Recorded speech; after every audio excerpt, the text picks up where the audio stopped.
organic modeling that no other company can match. Combine that with the 3D printing capabilities of 3D systems, and you have a set of tools that really allows designers and engineers to unleash their creativity and their creative potential like they never had before. So for example, in this slide, you see the breadth that we can really now start to hit. You can go everything from industrial design, mechanical design, scanning, scan cleanup, reverse engineering, jewelry, toy design, inspection, quality, and also onto truly life-changing medical design. In this case, in the middle, you see a craniomaxillofacial example where this poor guy's had some problems, had to repair his skull, etc. But for today, we're really going to be concentrating on the Expert Designer package. Now, this includes Geomagic Design, which is formerly known as a Libre, and that's going to handle the more traditional mechanical CAD, parametric solids end of the modeling. And then also Freeform, Freeform Plus. And then we're also going to be using the Touch X, which used to be called the Desktop Phantom, and that's going to be driving the Freeform software today. And as I go through the demonstration, I'll talk more about the Touch X. Now, we're just going to poll you a quick question, and we're going to ask how many of you have actually heard of Freeform. So I'm going to wait about 20 seconds for you guys to think about answering that one. One of the reasons we're asking this question is that a lot of our customers call Freeform their best kept secret out there. It's really key to their business, but they don't let us talk about it because they see it's such a game changer for them, and they don't want the competition to know what they're up to. So let's take a quick, more in-depth look at Freeform. What is Freeform? Well, you can see from the screen it's a multi-purpose design system producing manufacturable, detailed objects that typically possess organics or complex forms. And what are some of those terms mean that we've highlighted? Because in the CAD industry, for example, organic is one of those terms that a lot of people talk about, but it has a lot of different meanings. So for example, these images are what most people think about when they hear the term organic modeling. They're smooth forms. They're not easily modeled in any CAD system, by any mechanical CAD system. But when we hear it sensible and Freeform, when we start talking about organic modeling, this is what we're really talking about. You see, these examples are a whole different class to the ones on top. They're much more detailed. There's nothing that could ever be described as parametric or easily dimensioned. But having said that, we can also model all these models that you see at the top as well. We have a lot of people doing shoewear design, for example. We have some of the world's biggest car manufacturers, and we have a lot of people doing the smoother, more organic furniture forms. Now, another word that's important here is manufacturable. What are we talking about when we mean manufacturable? Because there's a lot of modeling solutions out there that could model this raptor pretty easily. But most of those solutions, while they can model it, they're really aimed at DCC. They're aimed at animation and things like that. Whereas Freeform is really aimed at taking that sort of shape, breaking it down, and making it manufacturable.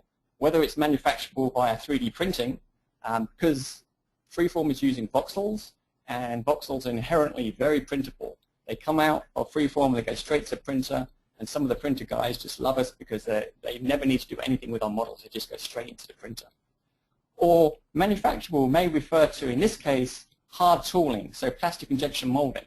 So we need to take this initial sculpt, we need to break it up, we need to create keyways to reassemble afterwards, we need to think about things like mold shrinkage, in which case we need to think about complex shelling to control the wall thicknesses, we need to think about laying out, we need to think about draft analysis, and then also we can go on to, you see the corner of the mold tool here, we use Freeform to come up with these really complex shut-off surfaces. That's not a problem for Freeform at all. So let's start getting into the real meat of the demo. What you see on the screen right now is a fairly typical design sketch, and the brief comes in from the customer and he says, I want you to start modeling this, and you can immediately see it's got some mechanical shapes, like the cap is easily modeled in a mechanical CAD system. But then you also see we have the body, which has smooth forms, but it's nothing, again, that's easily defined in a CAD system. It's got a sharp edge around the shoulder. Then we have the detail that's going to be embossed to really make this design stand out on the shelf for people to buy. So let's jump into Freeform at this point.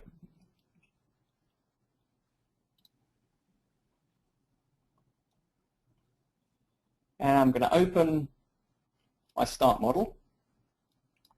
And here you see I've taken those sketches, I've already put them on to a couple of sketch planes here. And this, I'm going to use this as just a start reference for my modeling. Now, we need a cap. Now that cap, I'm going to model in Geomagic Design. This is the sort of thing that's easily done in many CAD systems out there, and I'm not going to take you through the steps to do this. I'm assuming that many people are already very experienced with CAD, and they understand how this can be easily modeled. Now, at this point, I'm just going to poll you guys with another question and ask you, what 3D modeling systems are you currently using?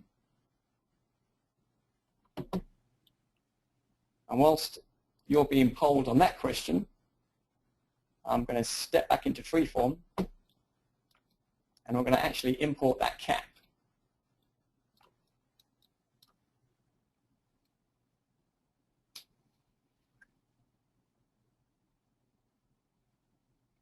So you see the caps come in, and now we need to really start work on this main body. How do we come up with this main body shape?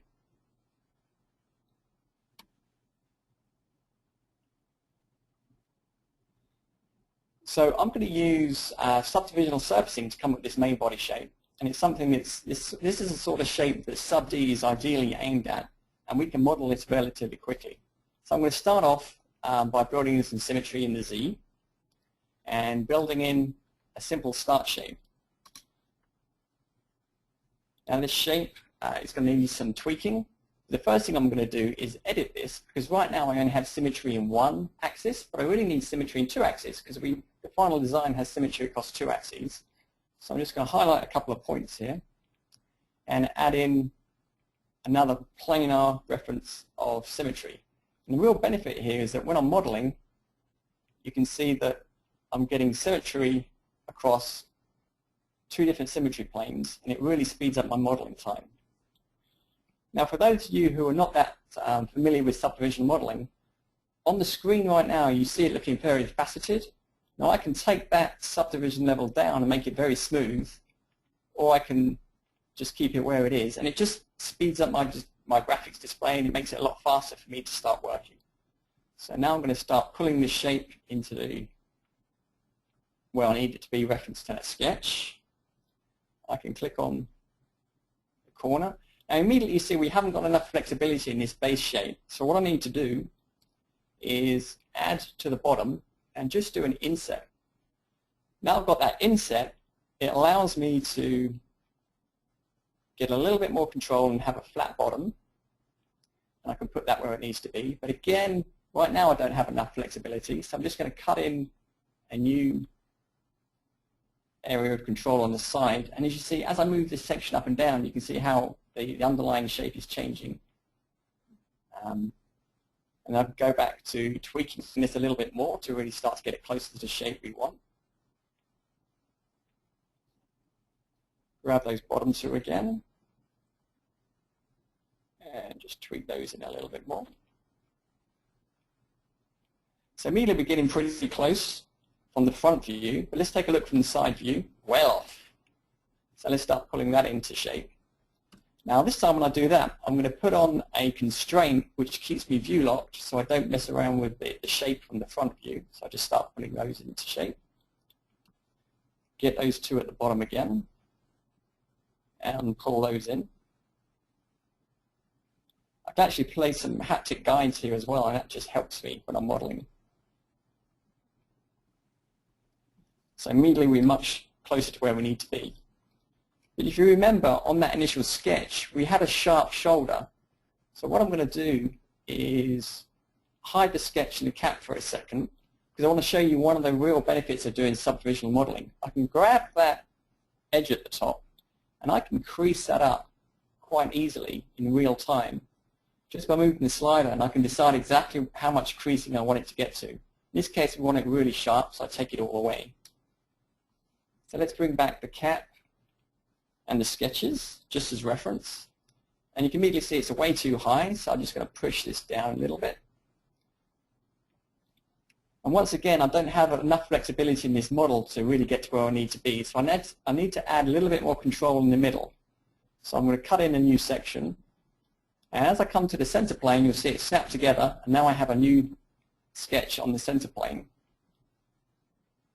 Come to the front again, and let's just pull this around a little bit more.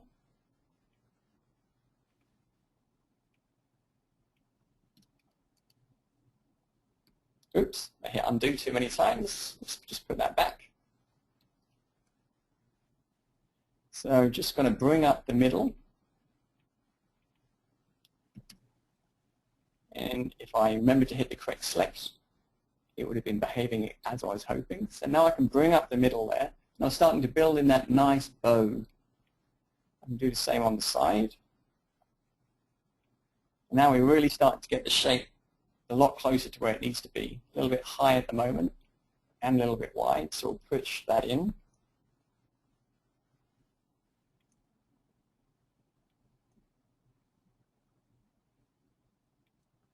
So all the time I'm referencing that sketch underneath. And that, to me, is starting to look like I captured the sketch pretty well. I've captured that base shape. So let's just come out of editing that. Hide the sketches away and take a quick analysis of where we are. That looks to be pretty good. Now at this point, I want to add the neck to the bottle because, of course, the cap and then the bottle come together. Now the neck, being referenced to the cap, is better built in a parametric system. So the question then becomes, how do we get this subdivisional over into GeoDesign so we can reference it with the cap? Well, that's relatively easy because what I can do is just convert this sub-D and convert it straight into a NURB solid. So now what you see on the screen is a NURB solid. And then I can export that. Let's rename that. And it's always good to save your models as you're going. And now I can take that base body and export that and save it. Replace the one that was already there. Jump back over into Geomagic Design and start a new body. So I'll just open that IGES file directly.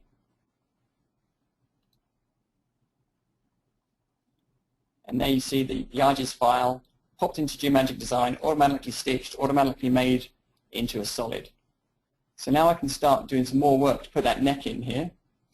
So on the XY plane, I'm going to do a little bit of sketching. Nothing particularly exciting at this point, just a quick bit of sketching.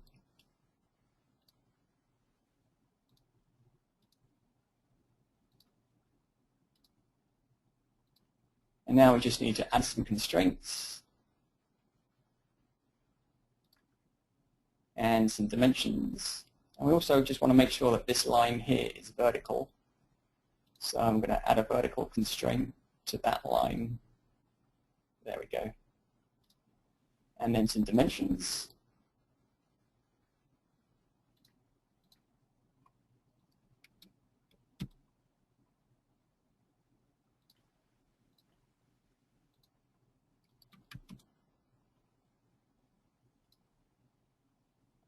So there's nothing really difficult from a modeling point of view to what I'm doing here. But the important thing to realize is that I'm starting to now reference the parametric, dimensionally driven design with the freeform design from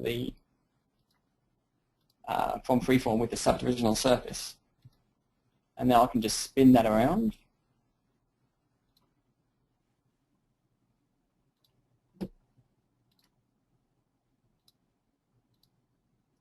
So they come in, everything stitches together nicely as a solid. And then I can continue to add things like chamfers, fillets, etc. Or from the top here, I'll just round out the lip.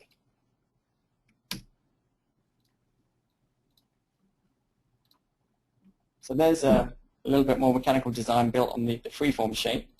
But now I need to get this back in freeform to start adding that really organic detail for the curlicues. So I will export this. I'm going to export it as a parasolid. Replace one that's already there. Jump back into Geomagic Freeform. I'm going to hide the body and import what we just did over in Geomagic Design.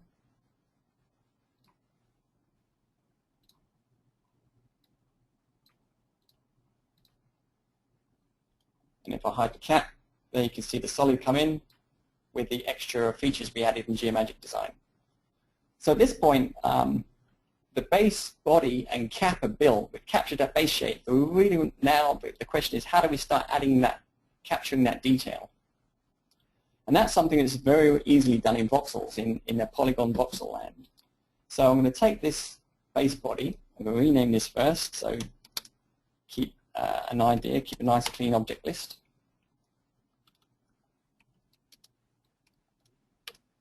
And I'm going to convert this into some voxels, and that's really easily done. Click on it. Make sure we're converting a solid.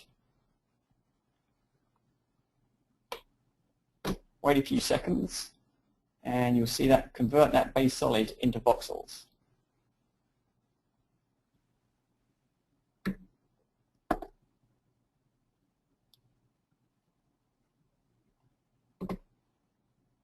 And there we have it. Let's rename that to base body, because we'll be using this a few different times along the way. And I'm also going to just duplicate that to keep the original one safe. Now at this point, I'm ready to start adding in that detail. So I can go over to my detail toolbox, and one of the really powerful things with voxels is that you can do a lot of modeling just based purely on images. So let's grab this image and just scale it to approximately where we need it to be and apply it straight to the body. And give it a distance, preview it, see how it looks, and then hit apply. Now at this point, we've created some displacement geometry, but it's actually real geometry. It's not a rendering trick. So when I do like a 3D print of this, this will actually all come out in the 3D print. Now at this point in the design workflow, we're actually still at the design review process. So we actually want to do a couple different of these details, show them to the client and see what they think. So let's run to the back and apply a different image at the back. And then the client can see both at the same time and pick which one they really like. So I'm just going to scale this down a little bit and place it about there. And let's just raise that one out, not quite as far, maybe only 2 millimeters.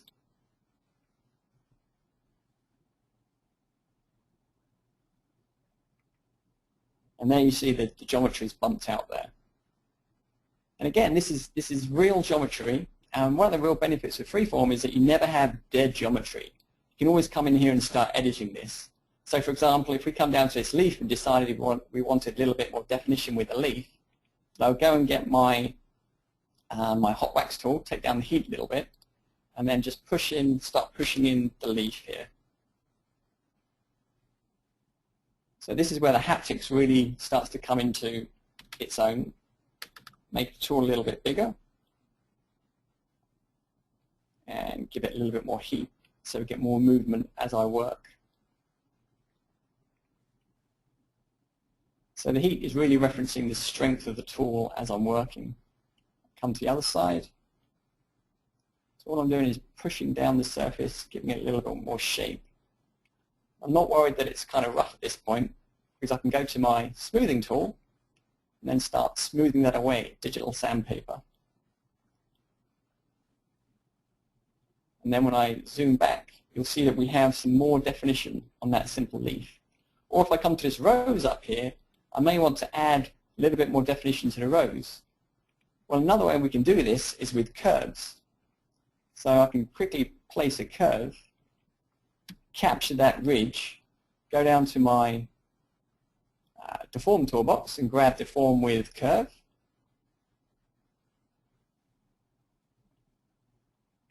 grab the curve, and now start pulling it to just add some more definition to the ridge of the rows.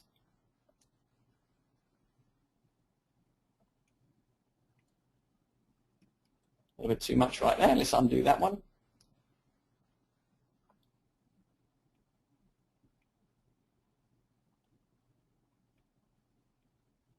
So not only do we have the completely freestyle, freehand sorts of modeling, but we also have a more constrained style of modeling as well. And then we can just apply that into the model and get rid of that curve. It's done its job now. And then go and get some smoothing tools and smooth this away a little bit to really have a much more pleasing shape.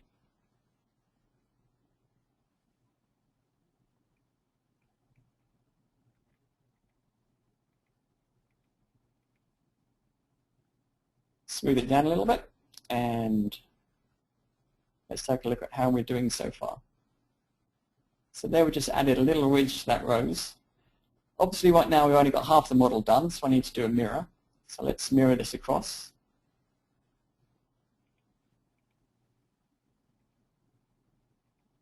Preview, check on mirroring the right half, and hit apply.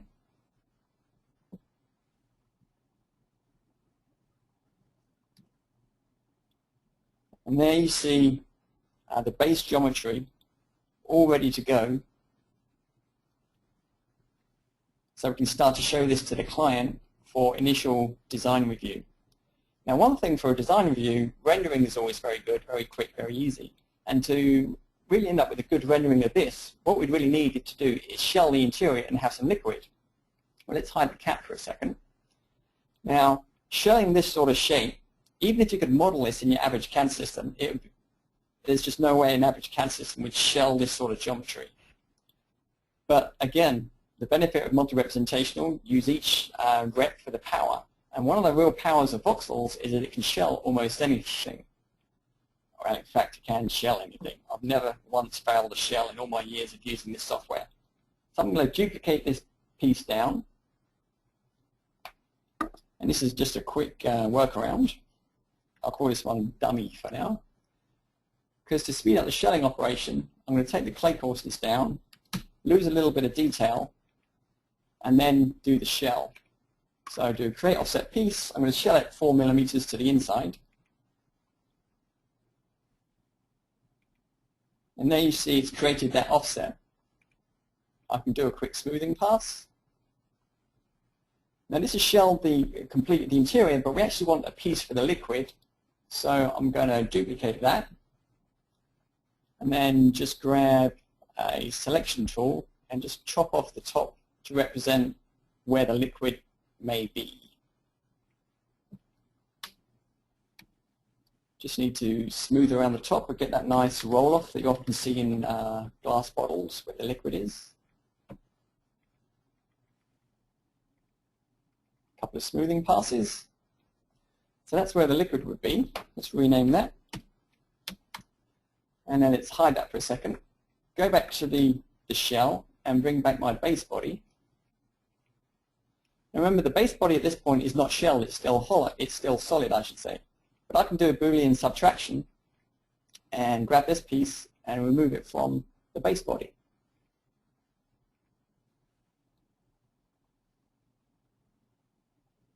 And that combination of calculating the offset piece, then doing a Boolean subtraction is how we do these complex shells in Freeform.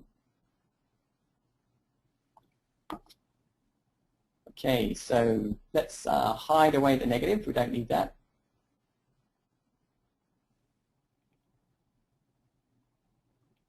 Go back to the base body. And just to show you that it is actually shelled, I'm going to just do a quick trim so we can see into the interior here.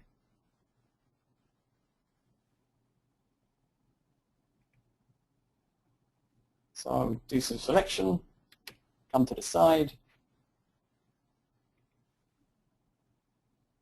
and just delete that quick selection. And now we can indeed see that this is a shelled piece And if I bring back the liquid which sits on the interior, let's undo that cut. We've got the liquid, we've got the cat. So now I'm ready to go to rendering and come up with a more photorealistic image that we can do a design review with. So I would export this model, export it as OBJ in this case.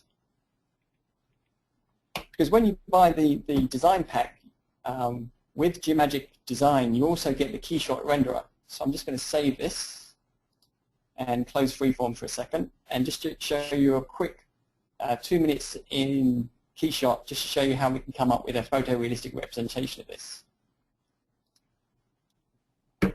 So jump over to Keyshot. I'm going to import the OBJ.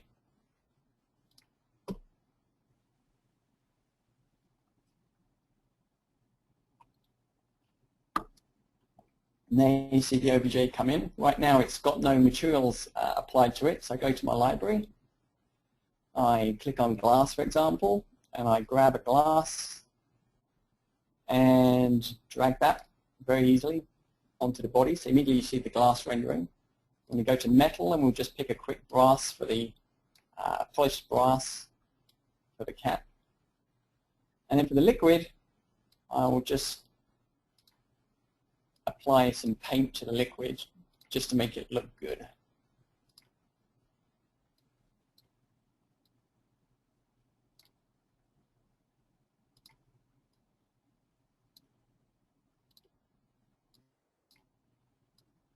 Now let's bring back the library. Let's go to a front view. Let's take that camera to the front. Zoom in a little bit. Maybe rotate it down. And then this is a view I now want to let Keyshot process through for a few seconds. And you can kind of see that the real benefit with Keyshot is that it's continually rendering the entire time. And then the more I let it process, the better the result is going to be. But even here, after 30 seconds-ish of rendering, we're starting to really get a quite nice image of how it's going to look. Another thing we can do very nicely with Keyshot is change the environment. So right now we have a standard environment attached, but if we want, we can go to any of these other standard library environments and drag and stick those in the environment as well. And you see that we start to get different reflections, different lighting. And this one is quite nice in that it lights it very differently, but we get a horrendous back there that we really don't want. So we can just turn that off. That's quite easy. And go back to just a simple white background, but we're still keeping the shadows, the highlights, reflections, etc. Or if that's too colorful, remember it's taking the color, I can go to something a little bit more neutral, but still more interesting than the first one we had, in that we're now starting to get some nice reflections from skylights. Now, I'm not going to spend any more time here in Keyshot. I just wanted to show you how quickly we can start to come up with some very realistic images. So I'm actually going to exit that now. But to show you what you can do with a little bit more processing, I'll jump back to the presentation and bring up a couple of renderings. These are about 4 5-minute renderings each, and you can see that at this point they're good enough so that we can go to the client and say, okay, this is what we're thinking about so far, what do you think? And the client, as clients typically are, say, you know, I like this, I like this part of it, the base body is great, the cap is great, but I really don't like the flowers, the vines, the roses. That's not working for me. So you just say to the client, well, okay, have you got any other ideas? And the client turns around and says, well, yes, I have. We got a wedding last weekend, and we saw this very nice scroll work applied to the wedding cake. Can you do that sort of thing? Well, yeah, we can, because we just go and get the mold that created that detail, put in some plasticine, and come up with an actual physical. But now we have the added complication of how do we get that physical and combine that into the CAD model. Well, that's actually relatively simple. I just get a scanner. In this case, we used a Solutionix scanner and started scanning that physical. Now at this point, we're going to ask you guys another question. We're going to ask you, do you ever use a 3D scanner? I'm just going to wait a couple of seconds while you go through and answer that one.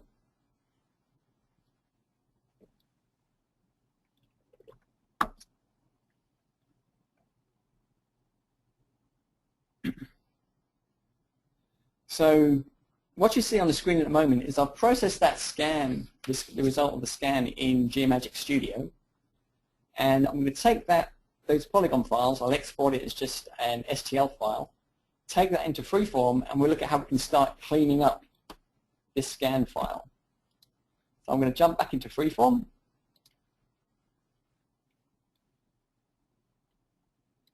and I'm going to open that scan file.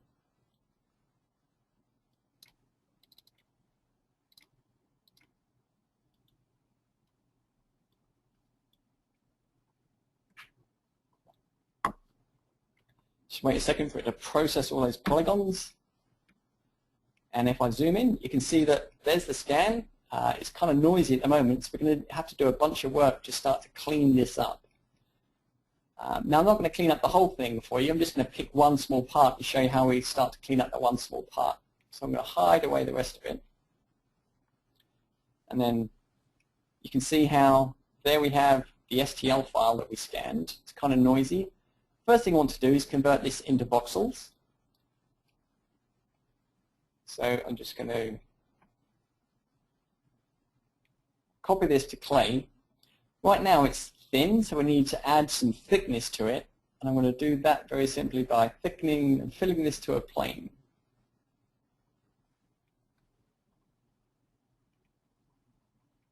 Pick an edge sharpness, hit apply, and it's going to fill that to the plane behind and convert this from a thin sheet to an actual solid. And this makes it a lot easier to work with. And the first thing I want to do is get rid of this rough background. So I'm going to grab a plane and just position the plane with a 3-point position on the back. And immediately you can see we still have a little bit of the roughness of that base showing through. So I'm going to edit that and just bring it up just a smidgen. And now use that plane as a cutting plane to select only the clay on top. I'm going to invert that and then get rid of the clay underneath. So there's the trim. But I still do want a clean back as a reference that I can work with. So I'm going to sketch on that plane and just do a simple box. So we have sketching tools here in Freeform as well. And add that as a wire cut.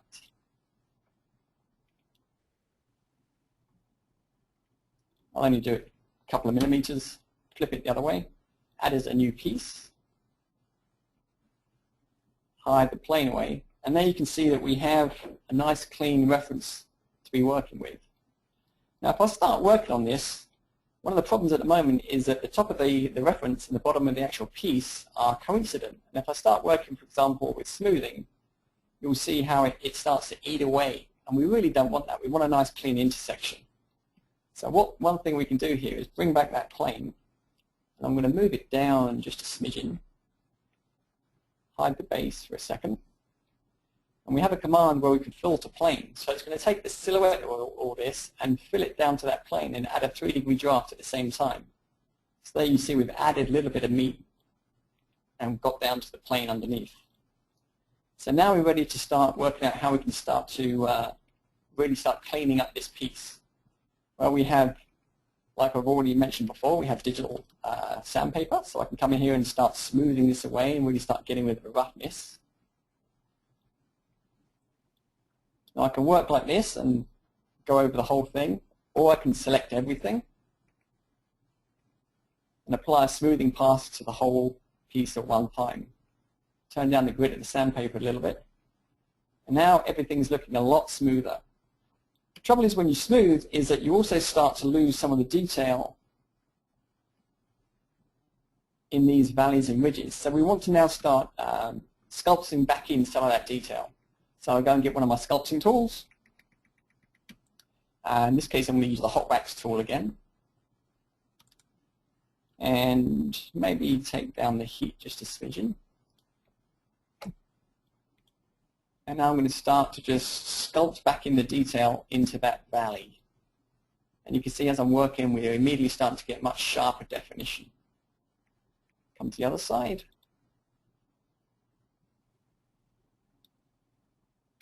And one of the real benefits of using a haptic device here is that I can feel what I'm doing and control depth, 6 degrees of freedom, all at the same time. Just makes it a lot easier to be working on this sort of shape. Get my smoothing, and now smooth some of this out. Or I can try using a different smoothing tool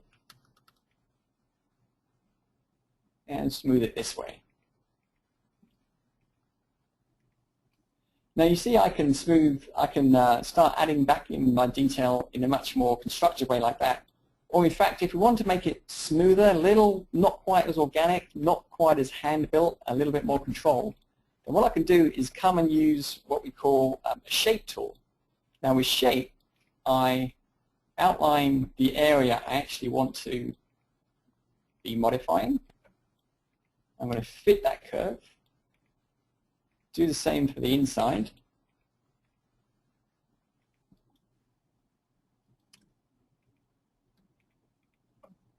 Let's pull this outside shape a little bit closer to where we want the ridge to be.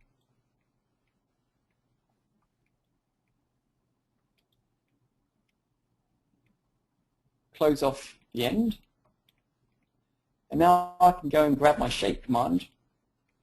And you see that the shape command automatically has put like a surface patch in there. I can add some control sections, and I can really start pulling that around. Let's get to some sharp edges here.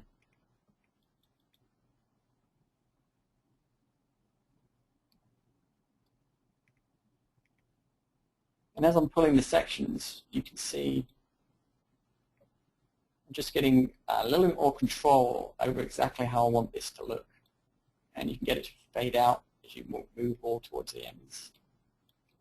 When you're happy with how it looks, just hit apply, and it replaces that clay underneath from what we had before. And there you can see that I now have a much more refined shape than I had when I started working with this.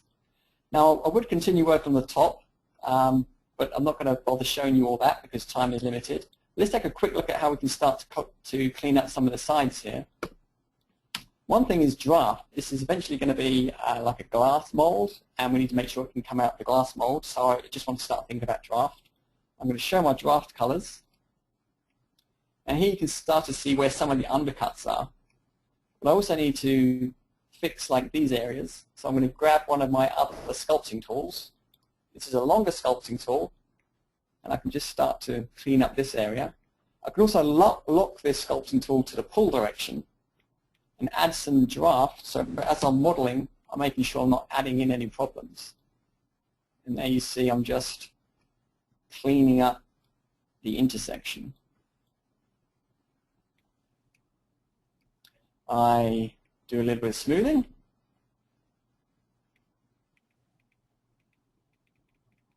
And as I smooth, you can see that we're fixing all those problems. You can see we've got a slight undercut problem there, so I just grab my tug tool and just fixing that by tugging it out. And I'll continue doing that whole same process across the whole piece, and eventually we'll end up with a piece that looks more like this one. Here's one I made earlier.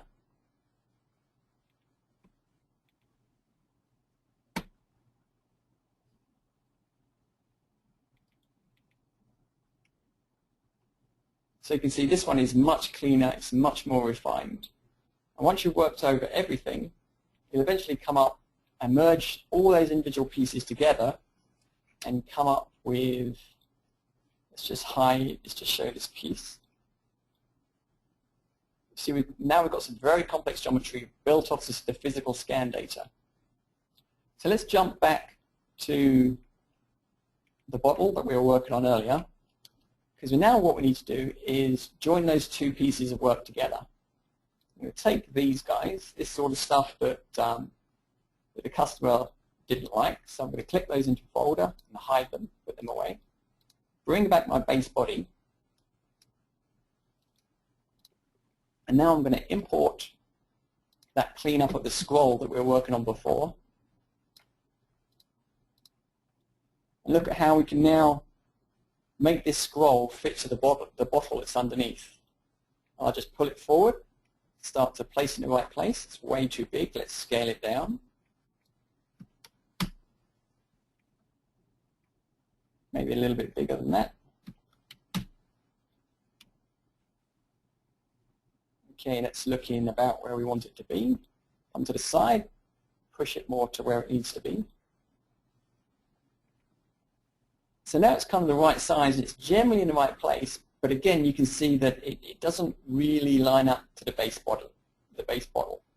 So what I'm going to do is start to bend these individual pieces around. Now it's mirrored, so I only need to do one. So I'm going to grab this guy and just delete it. Now this guy I'm going to treat separately, so I'm going to cut that away and paste it as a new piece.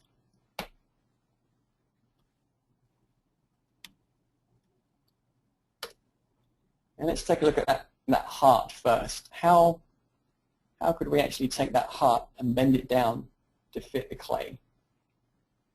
Because you can see right now it's bending off. Well, we have a Deform tool, so I go and grab my Deform box. And this is just going to be a simple deformation. Apply a little bit of crowning in the middle. Come to the end and start pushing this down. I'm going to turn on my haptic helpers.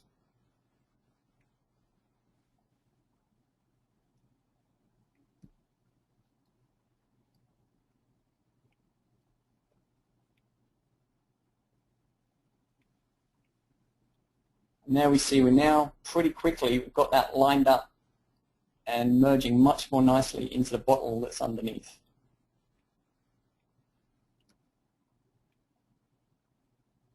Now I need to make sure we're not adding any draft problems, so let's show the draft. And there you can see we've got a couple of draft problems up in here. Well, let's apply that for now. Then let's fix those problems. And the first thing is we actually have a little bit of the bridge showing through here, so I'm just going to carve that away. We really don't want that.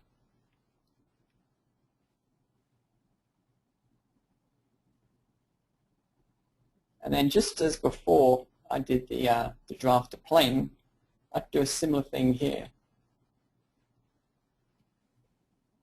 It still looks a little bit high to me, so I'm going to go back to my Deform box and just push that in a little bit further at the back.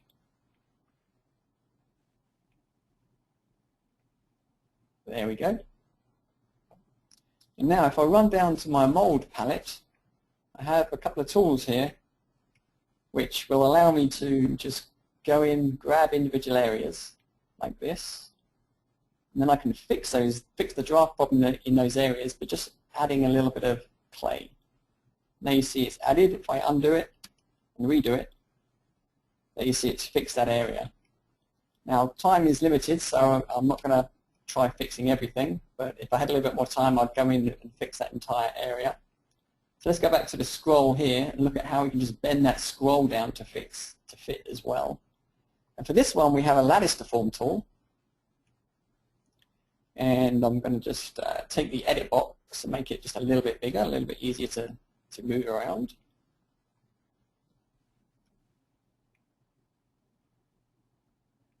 And also add a little bit more control in the lattice.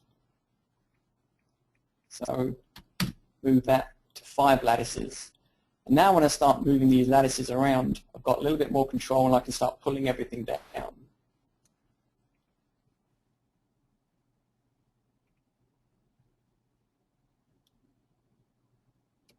So let's just start moving, deforming the underlying clay much closer to where it needs to be.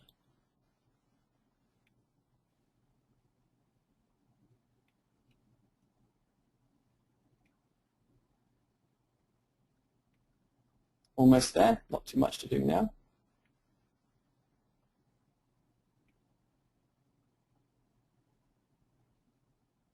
You see we don't quite have enough control right here, so I'm going to add another row of lattice control points, and that will allow me to then pull this shape back up where I've pushed it a little bit too far down.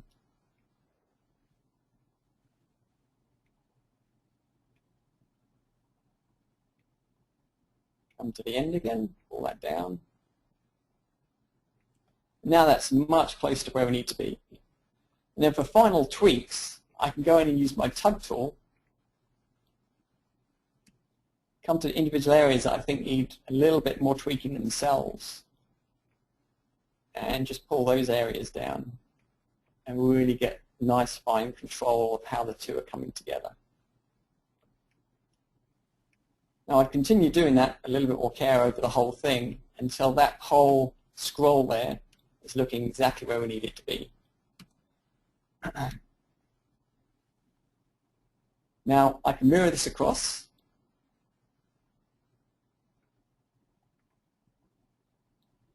And at this point I could go back to the rendering like I showed you before, go back to the client and say, is this what you mean? And the client comes back and says, well, yeah, that's exactly what I mean. That's awesome. Now please go all the way through to manufacture. Now, when you're trying to manufacture this, there's a couple of ways you can go. Some people can do manufacturing off STL files. If you're going to 3D printing, that's exactly what we would do. We'd manufacture it off STL files. But some people are still machining off NURBS files. So now that we have all this complex geometry, how could we get this into a NURBS file? Well, it's actually relatively easy as well, because what I can do, you saw how I can take the base already, but I could also highlight just these pieces, and I can go to my Autosurface, and I can do some auto-surfacing on this piece and capture this voxel piece, this polygon piece, in actual NURBS surfaces.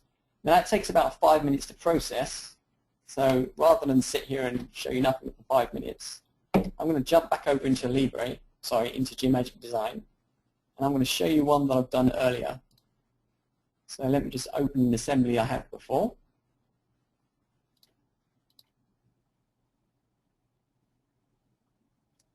So I've auto-surfaced that scroll work, and here you see it auto-surfaced. If I hide the base body, you can see there's the auto-surface all the way around. Bring back the base body. And now one of the nice things with Geomagic Design is that I can now do a Boolean between the two of those. So I can grab the two of those guys and just Boolean them together. And that creates a NURBS BREP solid file that I can then hand down to manufacturing for cutting the tool steel. Now I'll continue doing that for the other pieces, and I'll do some mirroring work. I would calculate a shell exactly the same as you saw me calculate the shell earlier. So now let's, eventually I can end up with a complete assembly, and I'll bring back the complete assembly that I've already got prepared as well.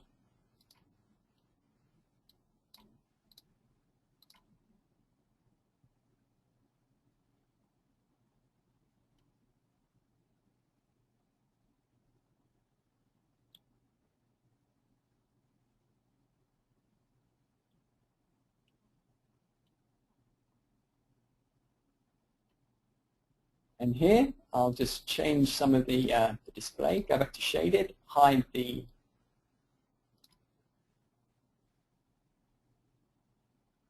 reference planes. And there you can see now we have a complete solid model in our CAD system ready for handing down for Multizone, with all that detail, all that impossible to model geometry in virtually any other way.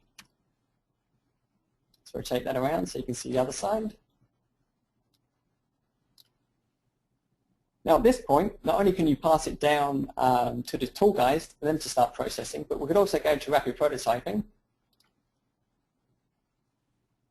rendering and rapid prototyping. I'm just going to jump back into the PowerPoint to finish here. So here we can see a before and after on the cleanup. Rendering, of course, and there's the final thing rendered out, ready for the client. And we can also go to 3D printing as well. Now in this case we 3D printed it with a relatively opaque material, but we can print it with clear materials and then end up with an actual physical example that looks exactly like this rendering. And at this point we're just going to ask you another, pull you for another question on, do you use a 3D printer?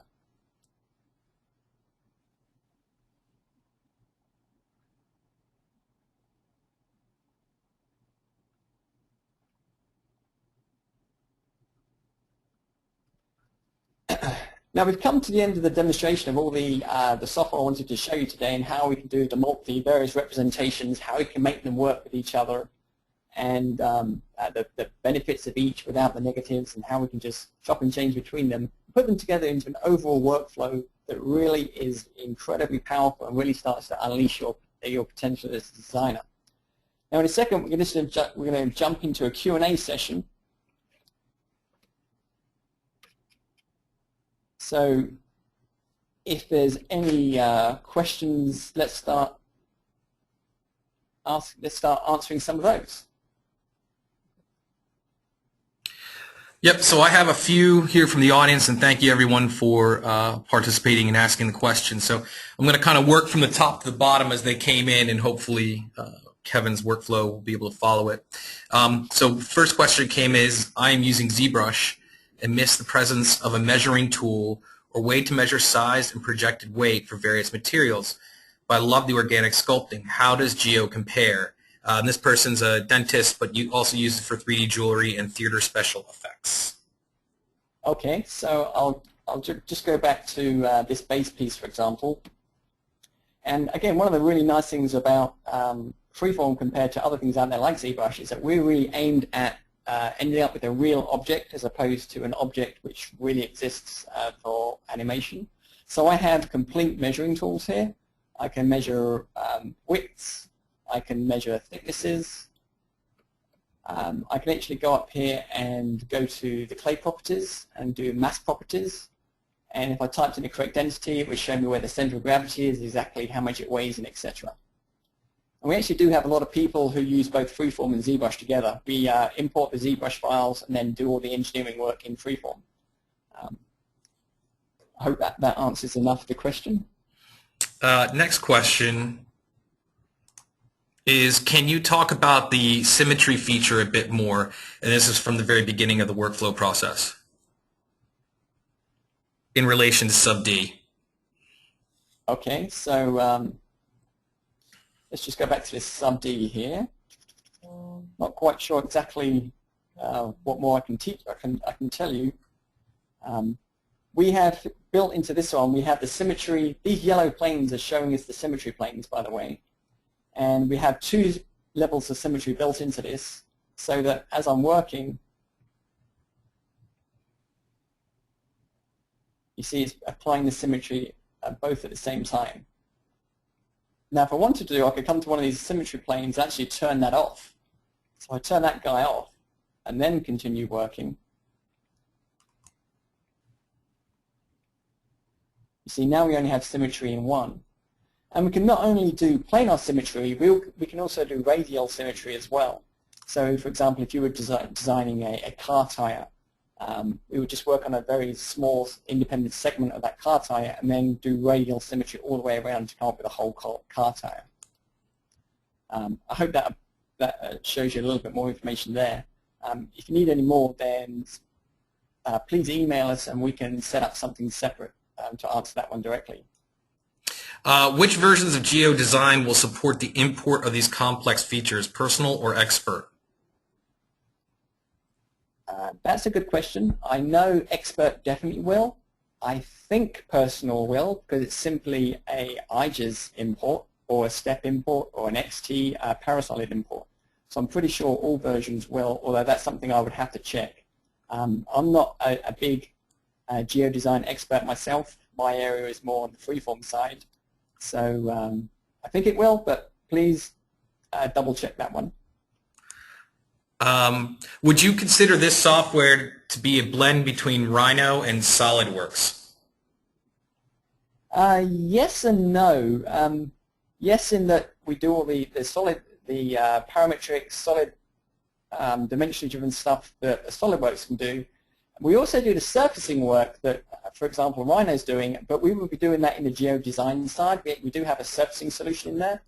The thing that makes our solution a lot more powerful, and hence the no, is that we have all this really organic freeform style voxel modeling, which you don't have in Rhino. I know Rhino has the T-spline sort of work, which is the subdivisional sort of the equivalent of the sub-D that we have. But it doesn't really have that really true sculpting that we have here in Geomagic Freeform. Why did you go eye just one way and Parasolid coming back the other? No real reason. I was kind of just playing with them to see. You probably play with this sort of thing yourself, and this is one of these things that can often lead to problems, and sometimes Parasolid works, and sometimes Step works, and sometimes IGIS works. I'm happy to say that when I was trying this, I did all three, and all three worked just fine for us. So there was no real, I'm not trying to hide anything right there and use Parasolid once and IGIS another time. They all work really well for us. Any thoughts on including a quad mesher for easier transform to and from things like ZBrush, T-splines, Modo, etc.? Yeah, we've got a lot of requests for that one, and that's definitely on the to-do list. Can't give you any more promises than that right now. Okay. We do work very closely with our clients, with our customers, and we do listen to them.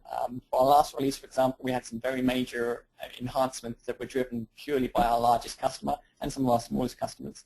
But we do listen to our customers very tightly, and we try and do a lot in each release to keep the customers happy. When the image is being shown on the clay object, does the user feel haptic resistance when the image is touching the clay surface? Yes. Yeah, sure do. Okay. We have a couple comments from Kyle, which are great comments. So Kyle, we'll make sure to get back to you from these on a different level, just kind of send you some email on some of these. But how does your product compare to Delcam's ArtCam? ArtCam is really a 2.5D sort of modeler. It can go into full 3D, but its real strength is 2.5D. So if you're doing low-level work, engraving, that sort of thing, they're very, very strong at that. And we can do that sort of work, but we really go then fully into the 3D, into the round. And that's kind of one of the big differences between the two. Let's see. With point cloud data, would the process be the same? Are there any tricks to ensure accuracy? With point cloud, I would use either Geomagic Studio or Rapidform, and I would convert that point cloud into a polygon file, and I would import the polygon file, but you're not losing any sorts of accuracy there at all. And in placement of so if somebody doesn't have a scanner, right? What they want to know is, could you take a picture, make it into an alpha, and place it with a drag drop to the desired location, and then use that deformation to raise the height? Yes, you can. There is a little bit of tricks along the way because the deformation on the height is really based on grayscale. So you absolutely can come and do that. And we actually do have another little trick. I'll show you this really quickly because it's kind of a cool little thing. And I know time is tacking on here, but this is really quite a nice little thing.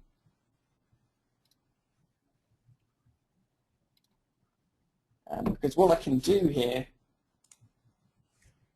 and we'll do it just with, let me grab this guy, hide these away. If I merge these two together,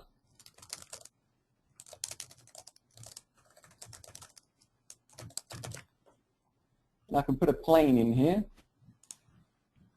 Actually, I don't need a plane. I can just do it with a surface. I'll draw a quick surface.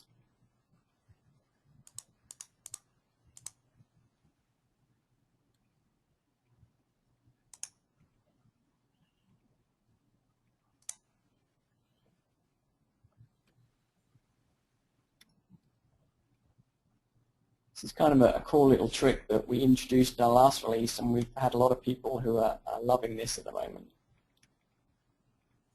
So I'll build a quick surface here of those four, and then get rid of this over here. I really don't need this for this little demonstration. Because one thing I can do here is under Subd, I can actually capture that displacement as a texture. So from here, I'll take a snapshot, save it as a high resolution bitmap size, and then save that. I'll just stick on the desktop quickly. then when I jump across to my desktop, I'll open it in Photoshop, and you'll be able to see how I've captured the actual geometry in a simple bitmap. So there you see the bitmap that creates that 3D geometry. And then, for example, if I jump back into Freeform here, I'll flip around to the other side, go back to that the tool I used earlier, grab that bitmap I've just made, and then I can do things like, oh, let's take off the fall off. Don't want it anywhere near as much fall off here. And I can do things like this relatively quickly and easily. And then bring that up, let's say 5 millimeters, see how it looks. Ooh, probably a little bit too much. Let's do 3 millimeters, see how it looks. So you can see how I've created that geometry really quickly just off creating the bitmap, which was created itself off the geometry. Next. All right. Can volumes be figured on the interior of the object and have that set as a constraint? Volumes be figured? Yeah. I'm not quite understanding that one. Okay, I'll just we'll go to another one. I'll try to get somebody to answer it separately. What version is the Subdivisional featuring in for Freeform Plus? It's the latest version, 2013. So right now we're running Freeform Plus 2013. Thank you. Yes. It was introduced in the 2013 release, which came out earlier this year, at the beginning of this year. And it's also included in Freeform as well as Freeform Plus. What about reading files from Maya or 3ds Max? As long as you're exporting OBJ, STL, anything like that, we can import them straight in and start working on them. Might be a little bit of tweaking along the way to take what may not be a very good watertight solid and turn that into a solid. But we certainly handle all those, and we have lots of customers who work with both Maya, Max, and Freeform. Haptic is great, but sometimes we want full control of a Wacom tablet. Can we use a Wacom tablet with Freeform? Right now, the answer is no. But again, we're listening very, very hard to our clients. We have a lot of requests for that one, and we'll see what we can work out in the future. All right, and the last question here is there a way to fix messy student models from Rhino, etc. in Geomagic? The answer is yes. Trouble is, that's kind of how long is a piece of string kind of question. Sometimes messy isn't that messy, and sometimes messy is absolutely horrendous. So until we actually see an example, it's difficult to give a very precise answer. So folks, really appreciate the time here and for taking some time to watch this webinar. There are some other questions that I see here, which I'm going to pass along to our sales team to get back to you in regards to training, upgrades, etc. So they will be in touch with you sometime in the next day or so. If you have not heard from anybody, you can feel free to contact us at inquiry@geomagic.com, and you'll receive a follow-up email shortly with this webinar and some of that other detailed information as well. So thank you very much for attending, and thank you, Kevin, for putting on a fantastic performance. Great. Thanks, everybody. I really appreciate your time. Hopefully we'll all talk more in the future. Bye now. Bye-bye.